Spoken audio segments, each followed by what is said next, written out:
Have you ever thought about starting your own business? It can be challenging and incredibly rewarding.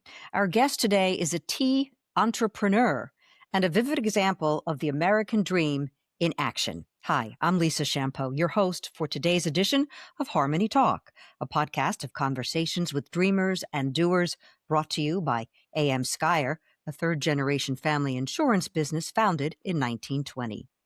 Gudrun Feigl's dream began when she moved from her native Germany and couldn't find the herb blends she loved.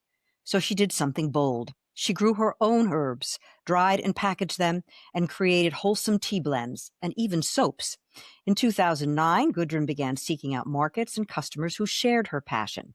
Today, that passion has grown into a brick and mortar store and cafe, the Mount Pleasant Herbary, located in Honesdale, Pennsylvania, in the Pocono region of the state. When Gudrun became a U.S. citizen in 2016, immigration officials asked her to give a speech about achieving the American dream. Please join me in welcoming our guest, Gudrun Feigl. Welcome, Gudrun. Thank you so much for having me. Let's go back to the beginning. You were a social worker in Germany, not a tea business person. First of all, how did you come to be in the United States? Well, when I was 26, I rode my bicycle along the West Coast from Seattle to LA. And it was such an amazing experience that I thought I want to come back to this great country and stay a little longer. So I found this program that was specifically for social workers. It was a work exchange program between Germany and the United States. And I applied and got in. And so I was hoping I would be sent to the West Coast again, but the program sent me to Scranton, Pennsylvania. And that's where I met my husband. And so after the 4 months were over with the program, I went back to Germany as I was supposed to. And then we had a 4-year-long distance relationship. And after the 4 years were over, I decided to move here and get married and start my new life. Well, you certainly did start a new life. When did you begin looking at tea as something you wanted to grow for yourself? Well, when I got here, I really missed the variety of herbal tea blends I could choose from in Germany. You go to a store like CVS and there's a whole shelf of loose leaf blends, and that did not exist here. So, I was homesick and I really missed that part. So when my daughter was 4 years old, I also wanted to be a stay-home mom for a while. When she was 4 years old, I started growing the herbs and packaging them and taking them to local farmers markets and artisan shows, and started to sell them together with the herbal soaps, because back then, that was 2009, I thought, who around here will appreciate loose herbal teas? Who even knows about that? I need another product. So that's when I started experimenting, putting the herbs into the soaps. And my first market, I had 3 products. I had the teas, the soaps, and I had dream pillows. And my booth was really like bear looking kind of, but that's how I started. What's a dream pillow? A dream pillow is a pillow filled with mugwort and roses and lavender, and all these herbs help you relax. And mugwort also is supposed to help you remembering your dreams, if you Oh, like that or not. I'll So have to might not try want one to of those remember your dreams, but if you do, you can sometimes. use the dream pillow.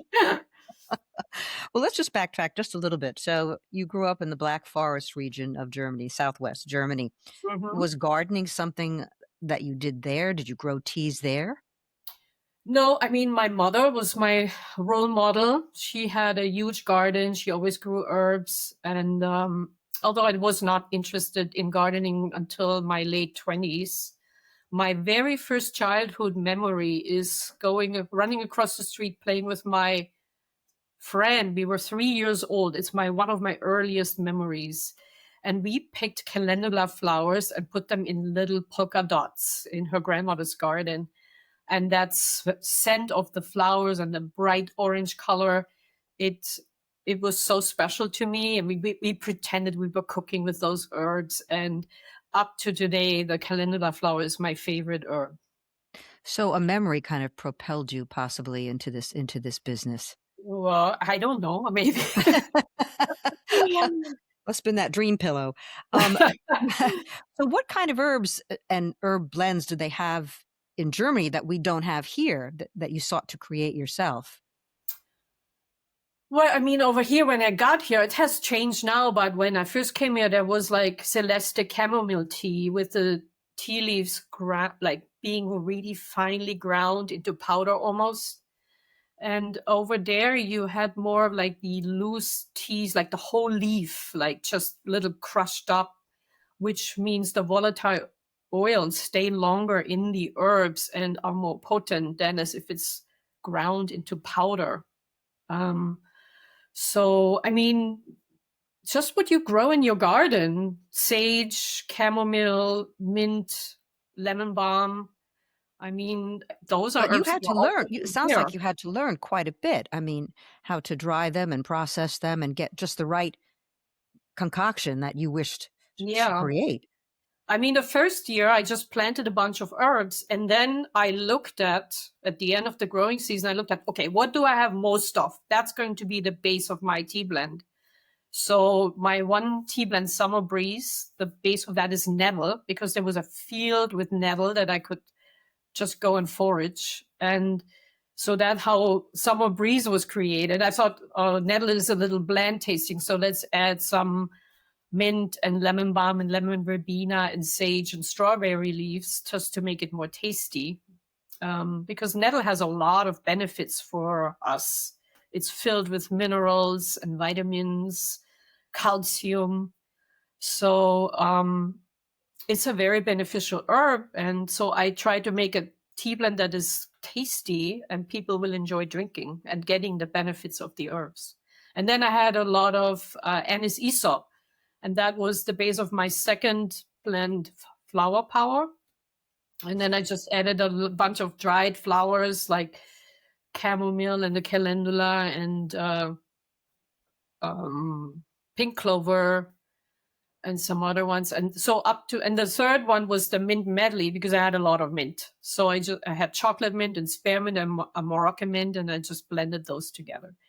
And up to today, these three blends, these were my original blends from 2009. I still think they're my best blends.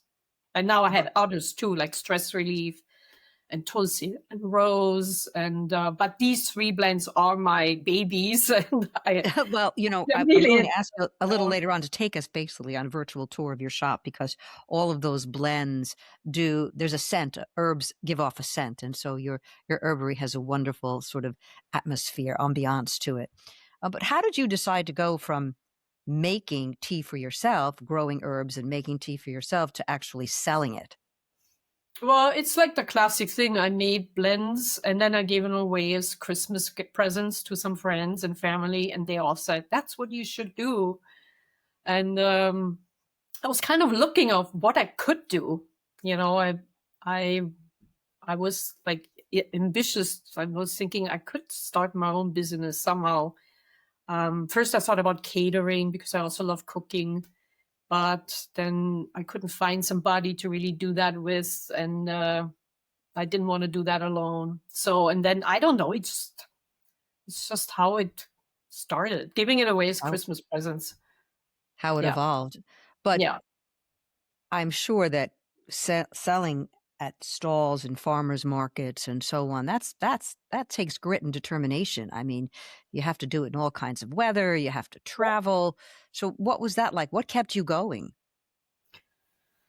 It's just like what always keeps me going. Also in my store is my customers. Like, people are so nice, and I have so many good conversations too in between selling my herbs. And that was it was at the farmers market too. People were so appreciative and kind and responsive, and so that's how. I'm sorry, my ringing. Um, yeah, that's what always kept me going. And at the farmers market, also the contact to the other vendors. They were there was a nice atmosphere there. You get to know the other vendors, and it's. I mean, it was hard sometimes with the rain and the sun and the wind, especially everything blowing off your table, the tea bags. But yeah, it was a good time too. A good time to sell herbal tea blends. It was a good time to be at the markets. Oh, I'm not, saying, oh, I mean, it's nice to have a store and you close the door at the end of the day and you don't have to pack up and schlep everything. But I really enjoyed my time at the markets as well. was it your dream though to actually open a store? It just came to me. I never really thought of it until somebody offered me a little store in Honesdale. And the rent was really cheap. It was like $300 a month. And I thought, what can I lose? I just give it a try. And from there, it just grew. Then 6 months later, a bigger store became available. And then now I'm on Main Street with another bigger location. So it all just happened over time. Well, let's go into that bigger store, the Mount Pleasant Herbary, which also has a cafe. You sell. Tell us about some of the concoctions that you have there. You mentioned Summer Breeze and Mint Medley, but it must be so much fun, kind of creating those blends, particularly seasonal ones. We're talking on a very, very cold winter day, and a nice cup of Yes. tea would really hit the spot. Yes.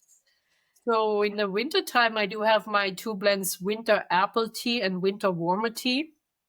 And winter warmer tea, again, is anise aesop, as the same as the flower power blend base. And then it's cinnamon and clove and organic orange peel. So it's a nice warming, a little spicy tea. That also is good for your digestive health. And winter apple tea is indeed made with dried apples, hibiscus, rose hips, lemongrass, vanilla beans, real vanilla beans, almond slices, raisins. So it's a lightly sweet tea with a little tartness from hibiscus and rose hips, and the vanilla warms it. So it's nice. It's a really nice blend, and it has a bright red label, so it looks wintry, and people love it. I don't know where you find time to run the store when you're making all these concoctions that are so delicious and sound so wonderful. Um, I understand that where you live, Pleasant Mount, has actually been referred to as the little Switzerland of Pennsylvania. So that sounds quite lovely, but you can't grow everything there. So you must have to source out some other Yes, I grow what ingredient. I can. I do grow what I can, and then there's some things that I need so much of, like the lavender, for example. I need so much lavender also for the pillow, like the sachets that I make, dryer sachets and lavender sachets. So I buy those, and I mean, everything that I buy is organic. Um, and what else? Yeah, I mean, and Now then you have it's a lot of soaps there too. You still sell soaps that you make, or yes, the soaps, and the herbs are in those soaps as well. So I mean, yeah, I pretty much grow everything for the soaps except for oatmeal. I oh. have a soap, lavender oatmeal, and I don't grow oatmeal. But Now you did sell felted soaps. Do you still sell felted soaps? I do, but I don't felt them myself anymore. I make the bar soap, and now I have a lady who felts them for me. I used to do everything myself, like make the herbal tea blends, make the soap, sew the neck and shoulder wraps, sew the bed buddies, the lavender sachets, and felt the soap. And I just cannot do everything anymore. I now have somebody sewing all the pillows for me. I still pick the fabrics and bring everything to her house. And I have What somebody are the felt. benefits of felting? So a bar of felted soap makes the soap last 3 times as long as a regular bar of soap because the soap foams up so much. It's exfoliating. It scrubs off garden dirt or grease or paint from your hands, or it could just be exfoliating for your body. It's tactile too. It's nice for children, and the soap doesn't slip out of your hands because there's a little resistance there.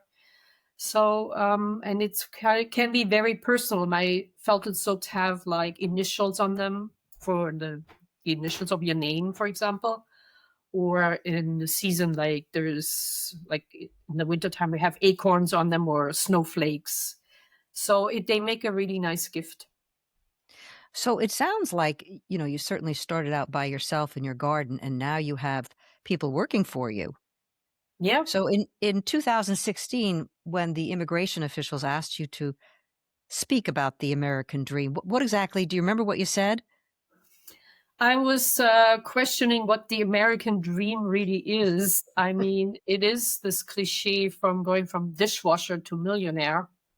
And I did actually start out when I first came. I worked in the deli at the Alpine, the German restaurant in Delhi, because I was so homesick that the smell of butcher shop was really soothing to me. And I had applied for a social work job, but it took some time to hear back from them. So in the meantime, I started working in the deli for $6.50 an hour. And so I did start out like almost like the dishwasher position, but I'm not a millionaire yet. But you are successful, and Yes. I But mean, the I American dream is kind of like, you can define your own prosperity, but you're certainly not, uh, you're not a dishwasher anymore. Yeah. yeah. And I mean, I do really appreciate how this country makes me able to live my creativity. Like there's not that many rules and regulations as in Germany. For example, if in Germany you want to open a bakery, you have to have a master's degree in baking. Not Oh, everybody can just open a bakery. And I know like 3 soap makers I once talked to from Germany, they could only open their own place because one of them was a chemist. So I do appreciate that in America you have the opportunity to just start something from scratch without the rules and regulation blocking your endeavors. but you certainly did self-educate. I Yes. mean, you taught yourself a lot about the benefits of herbs. Yeah, I also did participate in an online school. I have a training of 1,000 hours in medicinal herbal medicine with Chestnut School of Herbal Medicine, and that helped me a lot to yeah, I learned a lot about gardening and soil amendments and also creating recipes and the benefits of herbs.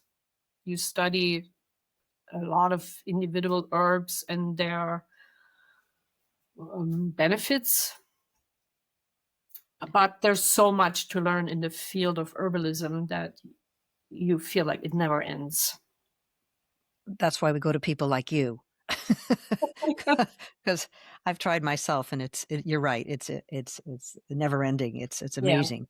Um, but you also had to learn about retail. How did you Yes. do that? Wow. Learning by doing, I guess. Yeah, you do, you know, yeah, that's something I really don't have a training in. And as I am doing this, every year I learn something new about it. Can you remember any of the sort of maybe the pitfalls, or a time when you said, "Oh, this is too much. I can't do this," or "I'm not going to move to the next place Well, yet." I do realize that I really can't do everything by myself. So I hired somebody to help me with social media. So I don't have to do all that. And also with marketing, because those are really not my strengths. And it's nice to just put that part onto somebody else and have the support and invest in that. Um,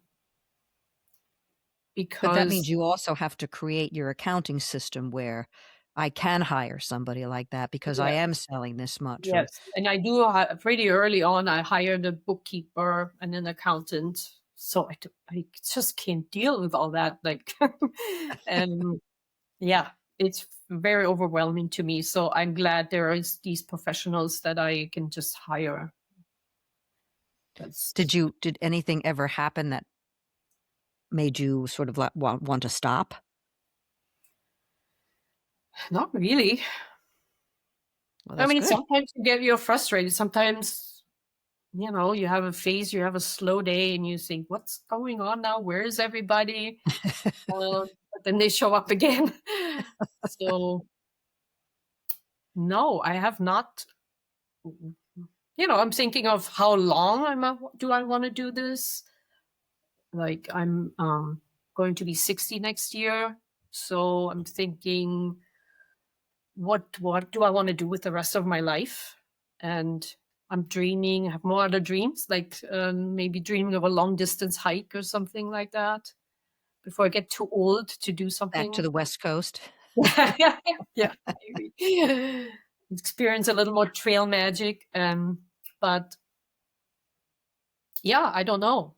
So we'll Well, you see. also have one thing we didn't talk about in your store is you're very specific about the kinds of items that you sell. You allow other artisans to sell products in your store, but it can't just be. You have some rules. Why don't you tell us about that?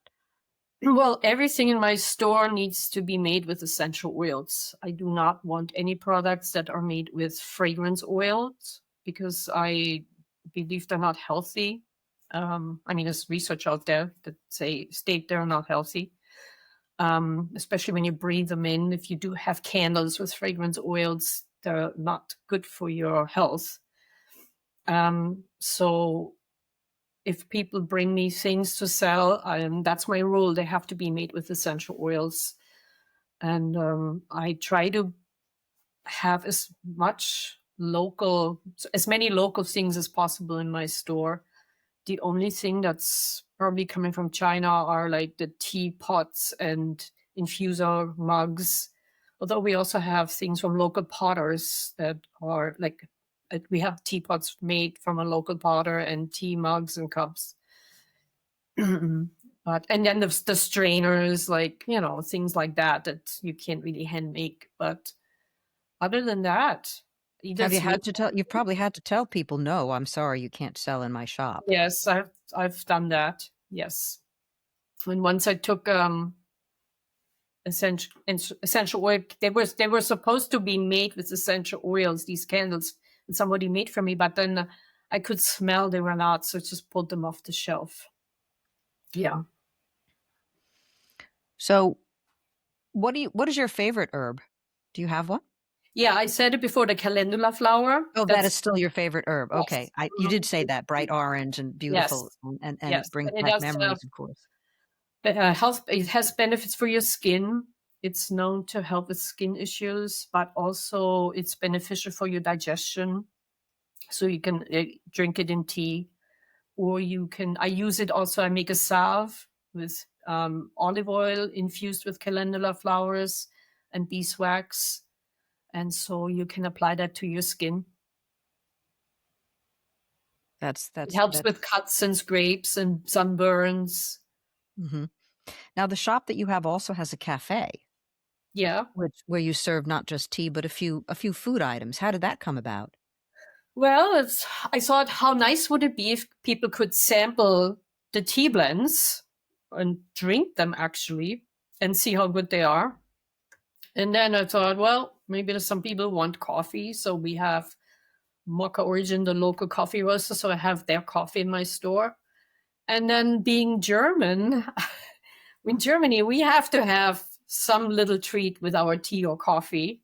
It's like an afternoon thing at 3:30, 4 o'clock. You sit down and have a cup of coffee or tea with some treat. And so for a long time, I got baked goods from a German bakery. They were located in Livingston Manor, New York, but they moved back to Germany. And now I have Lynn Muska from Sweet Sensation Cakes and Holly. She has a degree in baking, culinary degree, and she can make German recipes just as good as the German bakers. And I've, especially now that we are in the holiday season, she bakes her like German stollen bread and Linzer cookies and Pfeffernuss and Lebkuchen, You're all making those me hungry. My mouth is watering. all those German treats that you can get at our store. And 2 days ago, I had two girls coming into the store. They drove 3 hours from New Jersey to buy those German cookies because their mother, who is German, declared they are the best far and wide. So they bought a bunch for her as a Christmas present. And I thought that was really cool that they drove 3 hours just for those cookies. That is very cool. That is Yeah. very, very cool. And obviously, you've received probably a lot of compliments over the years. What are some of the things people have told you about your shop that you perhaps remember? Well, I mean, when they walk in, a lot of people say, "Wow, it smells so good in here. What smells so good?" And it's actually the blend of everything, of the all the products and the teas. So I did create a room spray. It's called House Blend Hmm. that people can purchase and take home, and it gives them a like an idea of how my store smells. I put all the essential oils into that room spray that I'm using in my products. So it does smell like my store. What do you call it? It's called House Blend. Oh, Mhm. I thought Gudrun's house blend. Something a little more personal. Right. Um, so you did talk for a while about, oh, one thing we didn't talk about also when you mentioned essential oils and so on, you also have a refillable station. Yes. So that's nice with the new location, a bigger space that we have space to do that. So people can bring their own bottle. And the goal is to reduce plastic in the landfill. And they can fill their own bottles with shampoo, hand soap, laundry detergent, conditioner, body wash. So we have all those. So you bring your bottle, we weigh your bottle, and then you fill the bottle yourself, and then we weigh it again. So you only pay for what's going into the bottle and not for the bottle itself. I know you kind of hedged a little bit on whether or not this was your dream, but it really sounds like something you gave a lot of thought to, that you created this store based upon your own, frankly, dream of how a store should be and how it should look. Am I misconstruing Yeah. that or? Yeah, no, I just felt like I think it's coming from my strong connection I still have to Germany. I just needed some coziness in my life, and like created the store I would like to go to myself. You know what I mean? And Absolutely, sometimes I absolutely. regret. I'm like, "Ah, if I wouldn't own the store, I could just sit here and by the window and have a cup of tea and read something and just enjoy this store." I mean, now I work the store, so I can't do You'd like that. to be a customer sometime, huh? So, yeah, exactly. Like I'm thinking I would be there all the time, like enjoying it if it wouldn't be my store. And so I hope other people enjoy it too. You know what I Well, mean? it sounds like they do. You've been very successful. How has your family from Germany been over here and experienced your store?